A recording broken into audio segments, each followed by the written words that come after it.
along.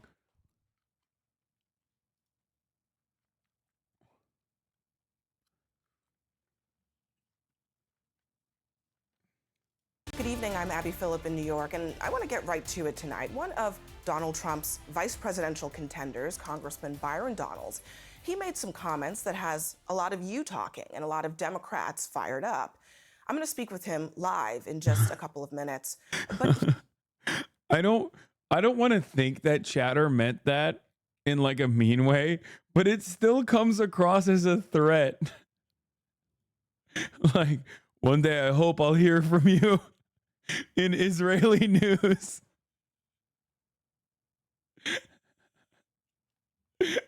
Like, I don't think he meant it as a threat. here are the original remarks. They were made as a part of a pitch to black voters in Philadelphia, and I want you to hear it in its full context. Listen. I grew up with my mom. My dad and my mom, things didn't work out. As an adult, I look at my father and I say, bro, I don't know what happened, but you my father and I love you. Wow. I don't know what happened. I wasn't there. Wow. But I'm gonna tell you this, growing up, the one thing I knew I wanted to do, and this is not about my father, this is about what I wanted to do, is I wanted to be a father to myself. Wow. And so one of the things that's actually happening in our culture, which you're now starting to see in our politics, is the reinvigoration of black families with younger black men and black women. And that is also helping to breed the revival of a black middle class in America. You see, during Jim Crow, the black family was together. That's right. During Jim Crow, more black people were... Yeah, things were so much better, dude. It's like, how come he gets to say that, but when I say it, people say I'm a white supremacist? Things were so much better during Jim Crow.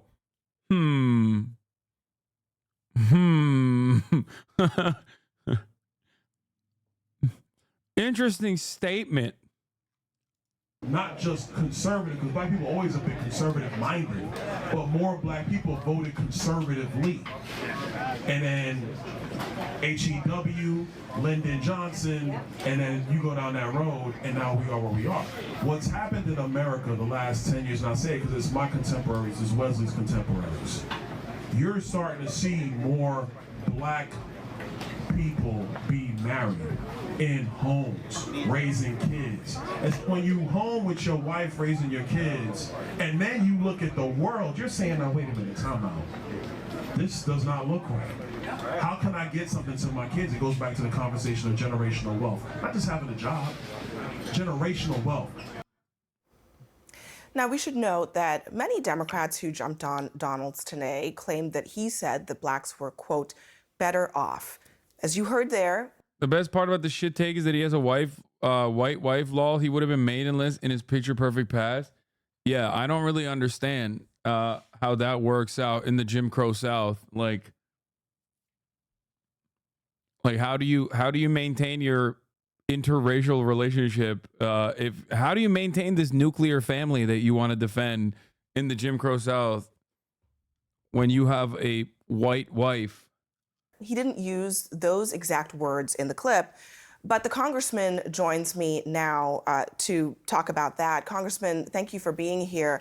I want to just focus on really the substance of what you were saying or trying to say in that clip. What did you mean by black families were more together during Jim Crow? Frankly, what that is about the empirical fact that before the Great Society, before Lyndon Johnson's policy. I wonder if anything happened after Jim Crow that like gutted black neighborhoods and black communities and further continued America's white supremacist agenda. Like we should ask Byron what he thinks about the war on drugs, for example. Just like was there a thing that happened that continued that exact same white supremacist attitude? It's like, oh, there's an empirical fact that like the black nuclear family was intact during Jim Crow. Yeah, dude. When a black person wasn't being lynched, I guess, for existing in a white space. Policies, there was more black families united.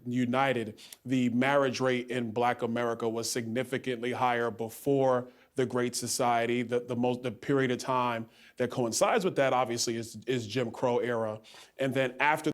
He's too green to fucking make the Thomas Sowell argument. Like, he's not even doing a good job.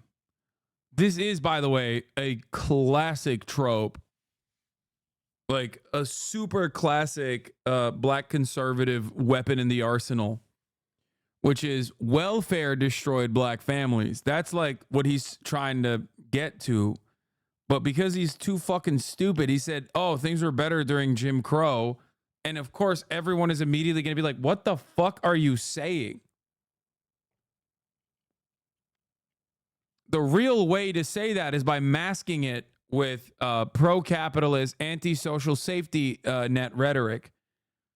You know, the whole, what's the guy's name again? The dude that worked with Reagan and Nixon in the 60s. You could say the N-word, and then, you know, you couldn't say the N-word no more. So you started saying, you know, welfare queens and whatnot. Lee Atwater, yeah. Like, he hasn't gotten the memo, I think.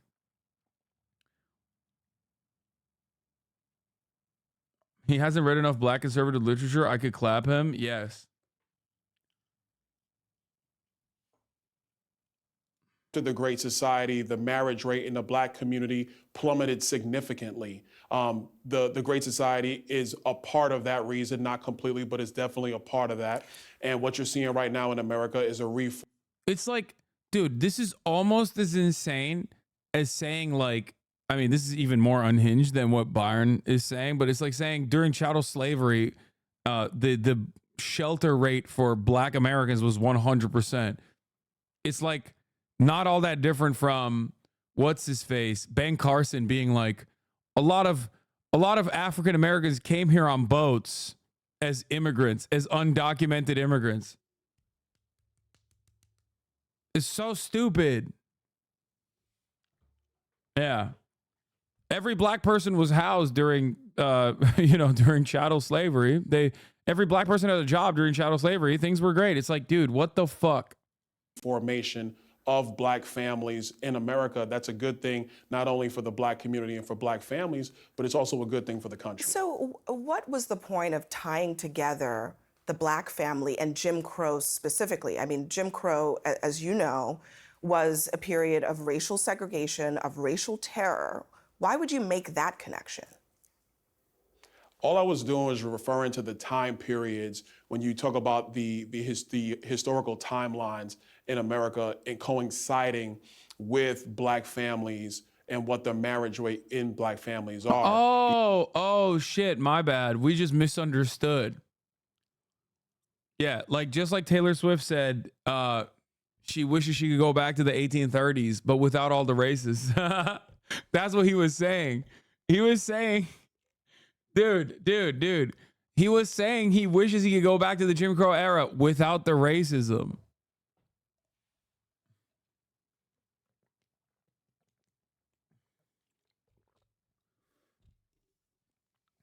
That's what it is. Shit. Are you always eating, Big Mac? I'm not even eating right now. What the fuck's wrong with you? The overarching point is obviously talking about what polling did. I'm drinking water, dude. What the fuck? It's just water.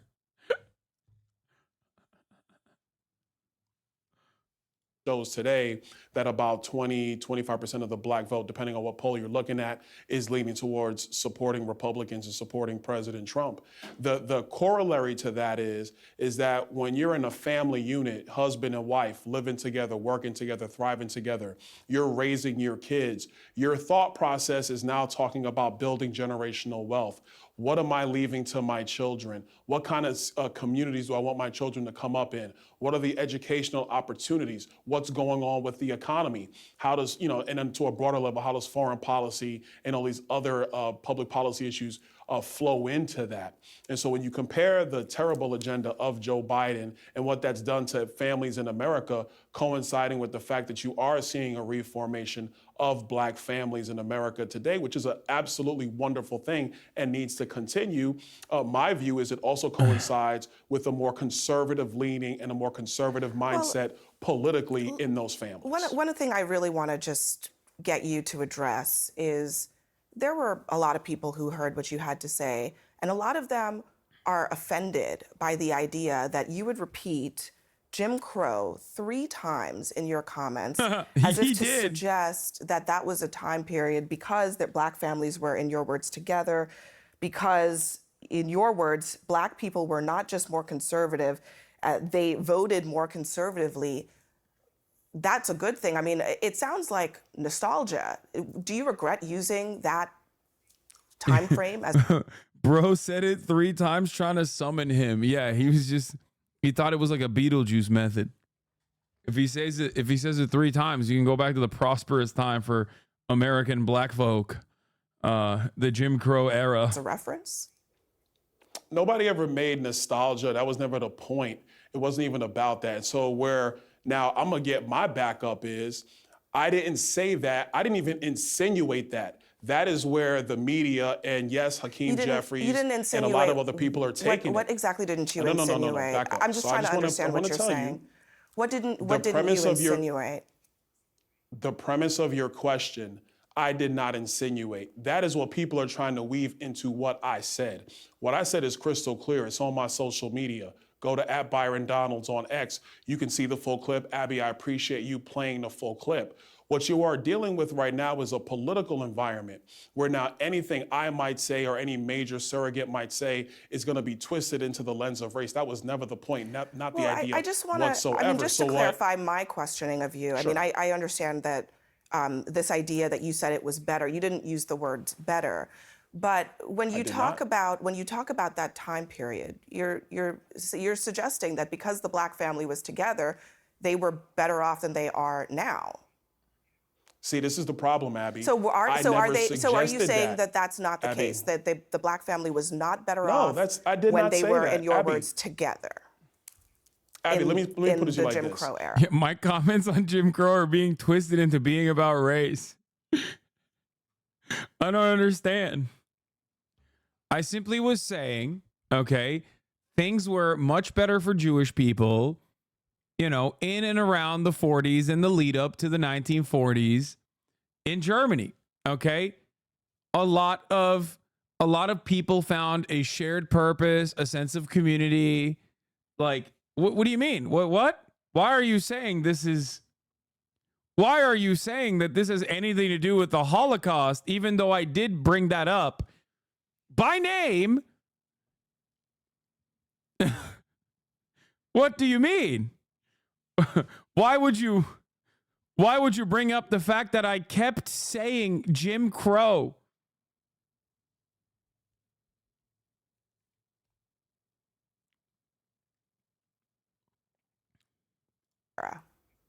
Let's agree on something. I am, obviously one of the better communicators in the Republican Party. I know how to put words together.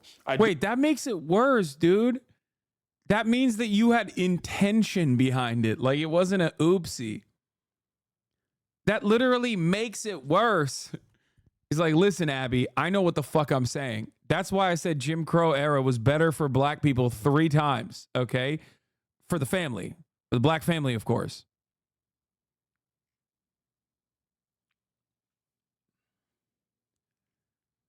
That's awesome. Do it very, very often. So I'm not going to say something that I do not agree with.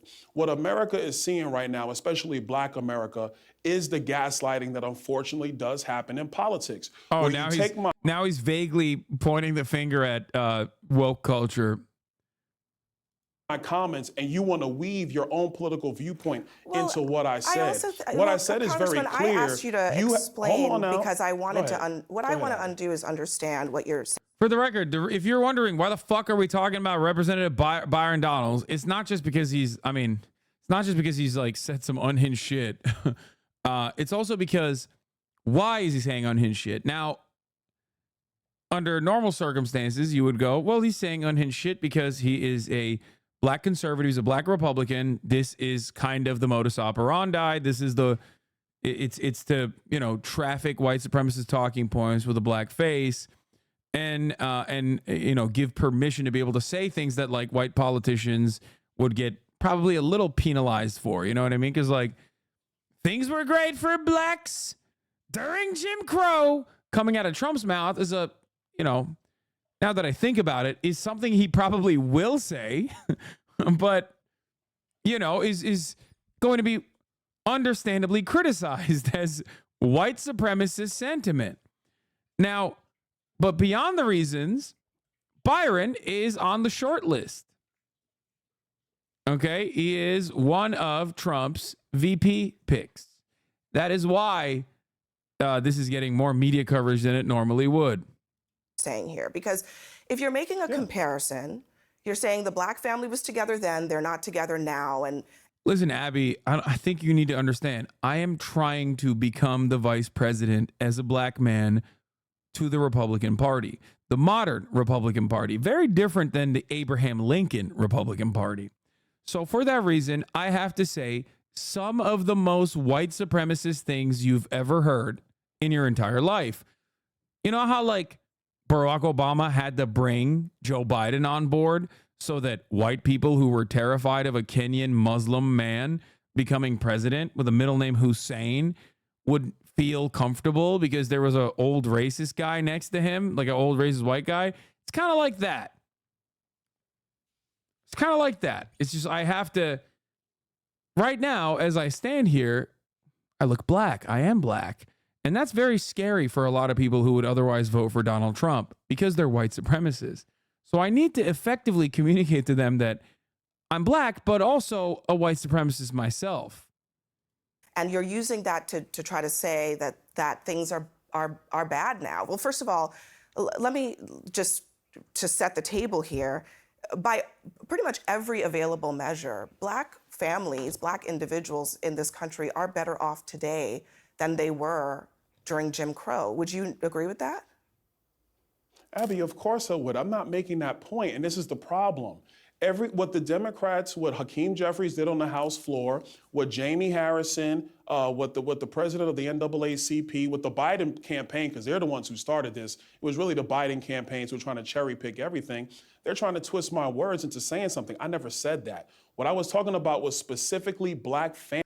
You don't have to go as far back as Obama. It's the same thing with Biden and Kamala. Yes, a role reversal of the Obama-Brandon camp with the Biden-Kamala camp. Families.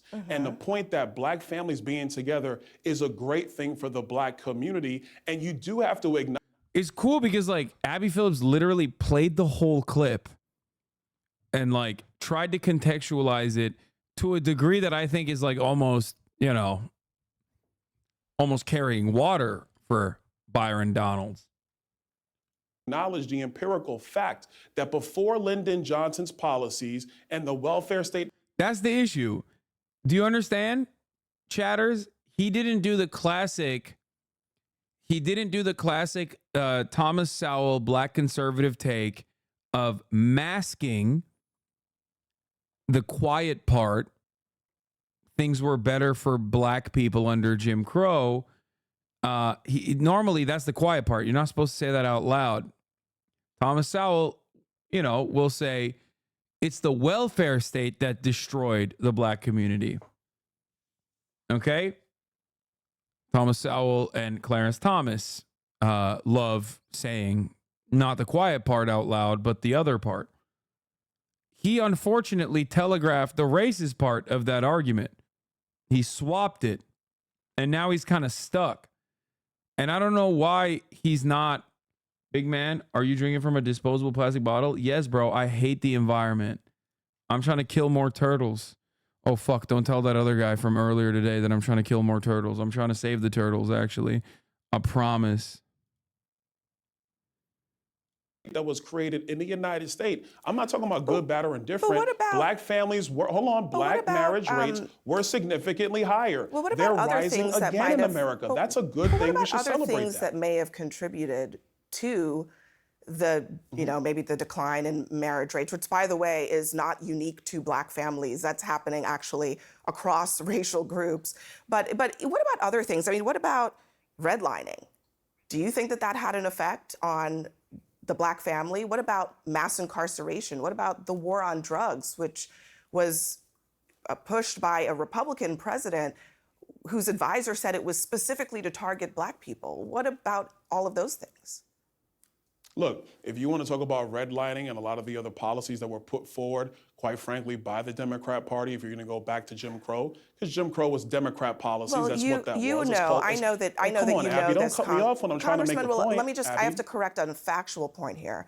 I know that you know that the Democratic Party and the Republican Party of today are ideologically not what they were during Jim Crow. You know that, Congressman. So to suggest that, you know, the Democrats of 1920 are the same ideologically as the Democrats of today is inaccurate. So just, you can continue, but I wanted to... That's not totally true, Abby, and I think if we want to have that conversation about the policy positions between Republicans and Democrats, we can have that conversation, but one of the other Abby, do you want to have a conversation? Well, one of the other things, I'm trying to understand how you want this since you brought it interview to up, go. because since you brought it up on the conservative thing, the other thing that you said was Black people voted more conservatively. Were you talking about them voting for Republicans?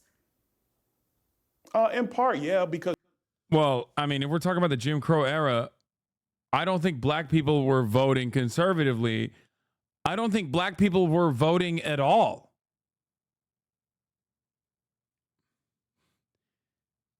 That's an odd take in and of itself. Because that's just an empirical fact. That's what we know. That did happen. And the only corollary that I am making is that when families are together and now you're trying to find a way for you to build wealth within your family unit, you're thinking about public policy in a myriad of ways. Because at the end of the day, you want your children to be able to stand on your shoulders. I was very, very fortunate. My mother was able to build a platform for me to be able to stand on and to be able to achieve. Same for my sisters. I'm a very blessed individual because of that. My only point is that when you have a family unit, husband and wife living together, striving together, grinding together, raising children together, you start thinking about public policy in a myriad of ways. And my belief is that dynamic allows people to start thinking about public policy in a much more conservative way as opposed to a much more progressive way. That's my point. That might be, I mean, I think you're a Republican, so you're entitled to that opinion. But I think what people are taking issue with is you made a couple of statements of fact. And one of the things I was asking you about whether you were talking about Black people voting for Republicans. You know, in the time period that you're talking about, the LBJ time period, they started voting for Democrats. And the reason is because of civil rights, because a Democratic president was passing bills that gave them rights. The Voting Rights Act, the Civil Rights Act of 1965, the Housing Fairness Act. So do you acknowledge that when Democrats, Black voters vote for Democrats, it's actually because there's a history there. There's a reason that they voted for Democrats in that time period, not because they were just getting welfare money.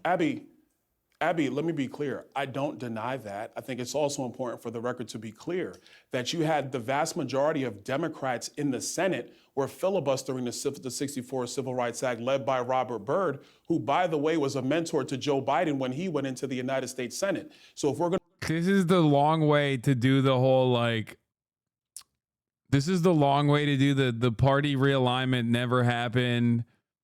And also that actually Democrats are the real racists still. Oh, he did it already? He said that already? Oh, I missed it. I was pissing.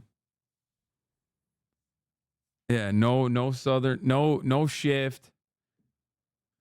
We're going to talk about the history. Let's talk about it clearly. Abby had to help him with the welfare thing? Yeah. Completely.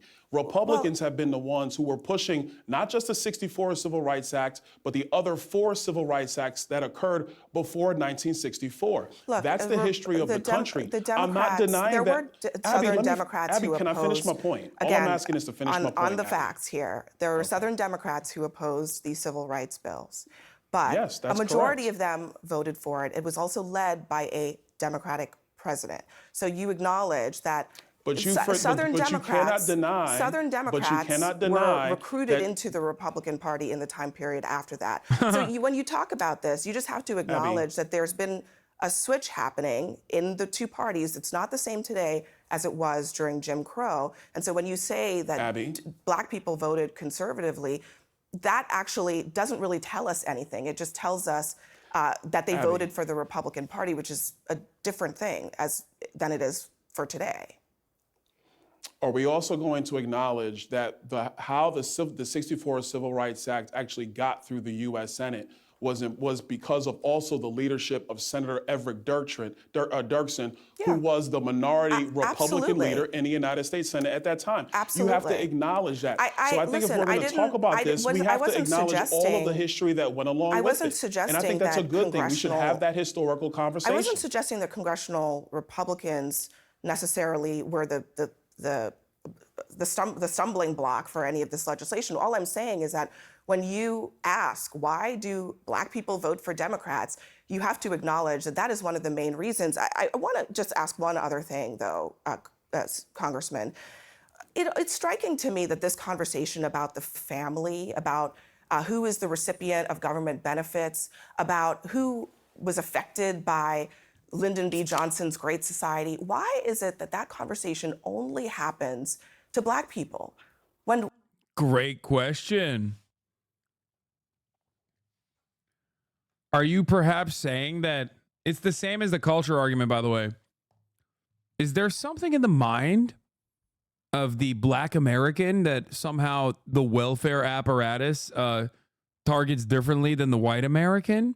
Is there something in the Black mind that you're implying is different than the white mind that is impacted by rap music?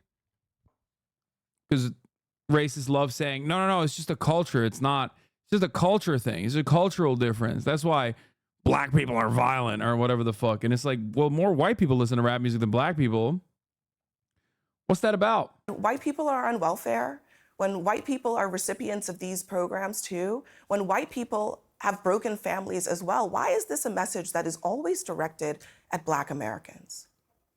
I didn't say that at all. I think that's what you're insinuating. But let me. I mean, that's what you did. No, he did say that. You said exactly verbatim those words. Fuck you mean you didn't say that? You literally did.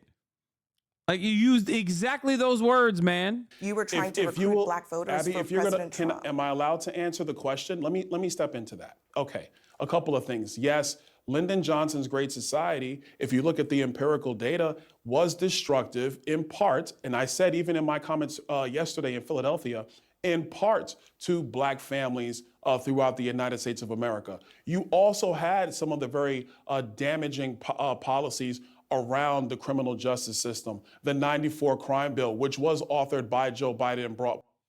He's like, the crime panic that Democrats capitulated to was a direct consequence of, by the way, this is such a perfect study. The crime panic was created directly by the Republican Party, and the Democrats went along with it willingly, including the crime bill that Joe Brandon supported and authored. Okay? Now, that's really interesting because it feels to me like we are going through that same exact panic right now with the border bill. It feels like Democratic capitulation to right-wing framing on issues because they don't really give a shit about any real policies or the outcome is genuinely devastating for the material conditions of all the people that it targets. And beyond that, Republicans can stand and posture as though you are responsible for it. How odd. How interesting. By Joe Biden. Yes, you had the war on drugs that was also very damaging to Black communities. All those things have contributed to that. And where we are. The crime bill wasn't, and crime panic was not just the Republican Party freaking out. Many white liberals absolutely went along with that narrative in the 90s. No, I agree. I know. And that is exactly what's happening with the immigration shit right now. That is exactly what's going on with immigration. White liberals are fucking panicking. And instead of the other side saying, hey, you got to be reasonable. What the fuck are you doing? What are you saying right now about these immigrants like being responsible for so much crime or whatever? And addressing the actual truth of the matter, liberals are leaning into it. Today in America is trying to have the economic policies and the public policies so that all people can thrive. And if you're actually going to compare economic policies and public policies between the 45th president and the 46th president, it's without question they were better under the 45th. Well, look, I mean, so if you're going to examine today, hold on, but Abby, if you're going to examine today in America and where we're going as Americans, then you have to have the right set of economic policies and the right set of public policies. I mean, Abby, you've been interrupting me the entire interview. I'm just trying to have a conversation. I'm going to interrupt you on the facts, Congressman. The black unemployment rate was the lowest in American history under Joe Biden just last year. The poverty rate for black people is the lowest under Joe Biden. So you cannot say empirically for black people that from a financial level, things were better under Trump. There are other ways that you can make this case, but you cannot say that. Actually, let me respond to that. Because the economic reality is that even though unemployment might be lower, wages adjusted for inflation, which is the true measure of getting ahead in America, that has been bad under Joe Biden. It was significant. Wow. Republicans become so fucking woke. This guy is a real Marxist-Leninist over here when Joe Biden is the president. It's crazy. Better under Donald Trump because we did not have massive inflation and people were making more money, which means you're taking more money home, which means you can begin to prepare for your family, which means you can start to prepare and begin thinking about ideas of getting assets, accumulating assets, and generating wealth. Joe Biden's economy, Bidenomics, like he likes to call it, I know they don't using the word anymore, that's been destructive of so many families in our country, including black families in our country. That is the empirical economic fact that we have to acknowledge before this election inflation, cycle. I 100% agree with you, is a problem for all families, including maybe even especially black families. But you also cannot ignore that there are a lot of statistics that suggest that black Americans are doing well under Joe Biden, better than they were doing under Donald Trump. I want to ask you one last thing, because I know that this is actually happening as we're talking. We've learned that you are on the list, obviously, for VP candidates, and that you've received some vetting materials from the Trump campaign to be potentially a VP. Can you confirm that? And is there anything more you can tell us about how that process is going? Well, I'm not going to confirm that right now. I had a conversation with the Trump campaign about that, and I'm going to leave that very private because they're going to go through their deliberations. President Trump's going to make a decision. I will say prices in America have been up over 20% since Joe Biden has taken office. That's hurting everybody. When prices are up 20%, trust me, Abby, going to the supermarket, going to the gas station, everybody is struggling. That is a fact. And that is why so many Americans, especially Americans who are minorities in this country, are leaving Joe Biden and the Democrats and looking towards Donald Trump and the Republicans. All right. Congressman Byron Donalds, we appreciate you joining us tonight. Thank you. Thank you. The Senate has failed now to advance a bill to protect access to contraception, and Majority Leader